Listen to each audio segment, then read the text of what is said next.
पत्रकारों से बातचीत करते हुए चुनाव के बीजेपी विधायक राजेश नागर ने कहा कि आज की प्रेस वार्ता केंद्र सरकार के 9 वर्ष पूरे होने पर आयोजित की गई है और सरकार की विभिन्न कल्याणकारी योजनाओं पर चर्चा की गई है।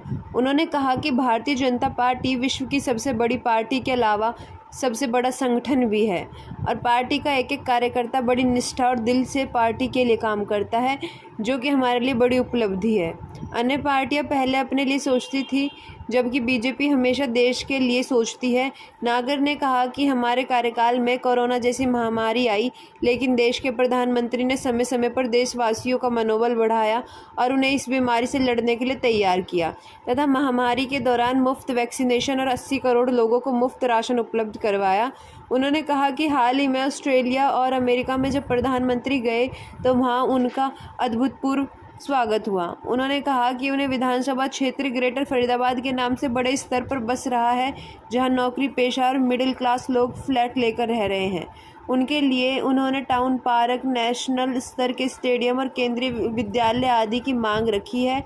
वहीं उन्होंने कहा कि पिछले कई सालों से वजीरपुर क्षेत्र में चल रही इंडस्ट्रीज़ को लेकर एक सड़क बारिशों के बाद बनाई जाएगी, जो ददसिया गांव तक जाएगी और इसके साथ साथ क्षेत्र की इंडस्ट्री को किसी भी किस्म की तकलीफ नहीं आने दी जाएगी और मुख्यमंत्री से बात की जाएगी कि इस इंडस्ट्री को यहीं रहने दिया जाए। केंद्र सरकार 9 साल से है, उसमें जो हमारे कार्य हुए, विकास कार्य हुए, हमारे माननीय प्रधानमंत्री श्री नरेंद्र मोदी जी ने किए हैं, उसके बारे में आज ये प्रेस कॉन्फ्रेंस रखी गई थी और उसके बारे में ही जो मुख्य हमारे काम हुए हैं उनके बारे में हमने आपको ब्रीफ किया गया। ठीक है, तो किस तरह की जो आगे रणनीति रहने वाली है बीजेपी की? चुनावी साल है, तो चुनावी साल में नेचुरली है कि आपको लोगों की जो है नाराज़गियाँ भी झेलनी पड़ेगी और उनको हल भी करना पड़ेगा और उन्हें अपने पक्ष में खड़ा भी करना पड़ेगा। कैसे करेंगे? देखो, भारतीय जनता पार्टी दुनिया की, पूरे विश्व की सबसे बड़ी पार्टी,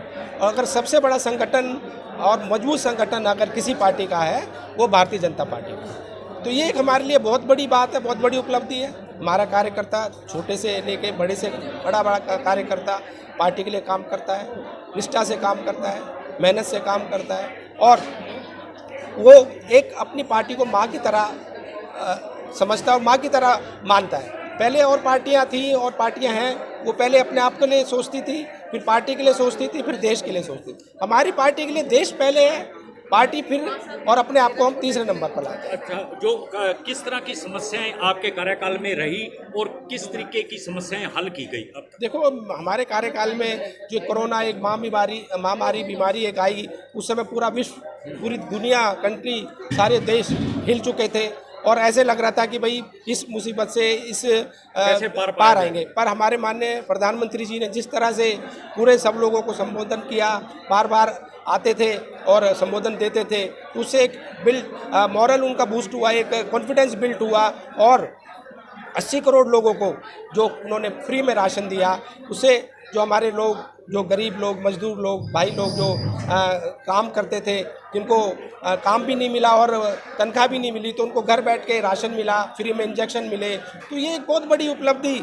हमारे माननीय प्रधानमंत्री जी की थी, जिससे हमारा देश आज देखो कितना ऊपर उठ रहा। हम अमेरिका गए तो वहाँ हमें किस तरह से एक इम्पोर्टेंस मिली। हम ऑस्ट्रेलिया गए, हमारे प्रधानमंत्री जी, तो हमें किस तरह से एक बॉस की तरह ट्रीट किया गया। और कंट्रीज़ में मिस या और भी कंट्रीज़ में जहाँ जहाँ मोदी जी जा रहे हैं, तो एक हमारा एक नेशनल ग्लोबल प्लेटफॉर्म पर भारत का जो नाम हो रहा है, ये आप लोगों से कुछ छुपा नहीं है और एक बहुत बड़ी उपलब्धि हमारे माननीय प्रधानमंत्री जी ने हमारे देश को दी है। आपके इलाके की कई सोसाइटियाँ ऐसी हैं, बहुत महंगे जो है लोगों ने फ्लैट्स खरीदे हैं, कई बार आपके पास आए भी हैं, आपने काफ़ी बार जो है बिल्डरों को धमकाया भी है और उनको उनकी समस्या हल करने के लिए जोर भी दिया। कितने कामयाब हुए हैं? देखो, जब से हमने 2-3 मीटिंग रखी है, हमारे अधिकारी टी.एस. सत्यप्रकाश जी और अजीत बाला जोशी जो चंडीगढ़ से आए थे, उन्होंने जो बिल्डरों को बुलाया कि भाई ये काम पेंडिंग है, वो नोट करा के गए और टाइम बाउंड करके गए। उसमें बहुत सारे काम तो ज़्यादातर हो चुके हैं। सारे बिल्डर अपने अपने जो भी काम अधूरे थे या पूरे नहीं थे या जो उन्होंने नहीं किए थे, उनको कर दिया है और कुछ काम रह गए, वो अगस्त तक की कुछ डेडलाइन है, वो पूरा कर देंगे। और बिल्डर अब पूरा हमारे जो जनता है, भोली भाली जो प्लॉट होल्डर्स हैं, फ्लैट होल्डर्स हैं, जो पहले अपने आप को ठगा महसूस कर रहे थे, उनके काम धीरे धीरे हो रहे हैं और वो आगे जो भी काम रह जाएंगे जल्दी अगस्त तक पूरे कर देंगे।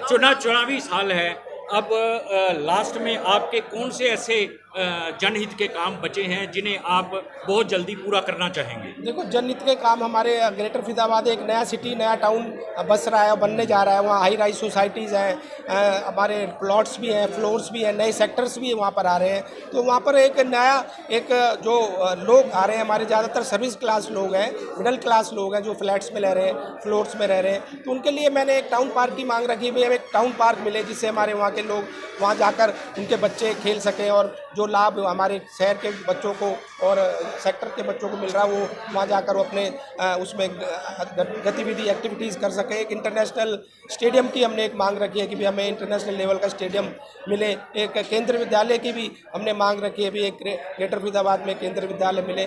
और जितने नए हमारे सेक्टर्स आए हैं, अब हमारे जो गाँव 24 गाँव नगर निगम में गए, उनमें हर गाँव में एक कम्युनिटी सेंटर जो बने जिसमें जो वहाँ के हमारे बच्चे हैं या गाँव के वो लोग हैं उसमें अपनी ब्याह शादी या कुछ कोई भी फंक्शन है उसमें कर सकें। एक लास्ट सवाल, आपके वजीरपुर में इंडस्ट्रियल एरिया बहुत डेवलप हो चुका है, बहुत सारे लोगों को रोज़गार मिल रहा है, वहाँ के स्थानीय गांव के बच्चों को भी रोज़गार मिल रहा है, लेकिन आज भी वहाँ की जो सड़कें हैं कच्ची हैं। जैसे कि अभी बारिश का मौसम है तो दलदल हो जाती है, लोगों की गाड़ियाँ तक नहीं जा पाती।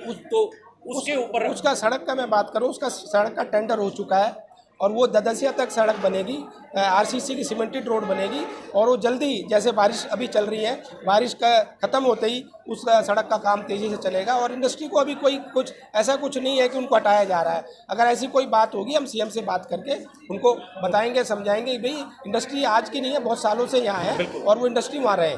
ठीक, थैंक यू।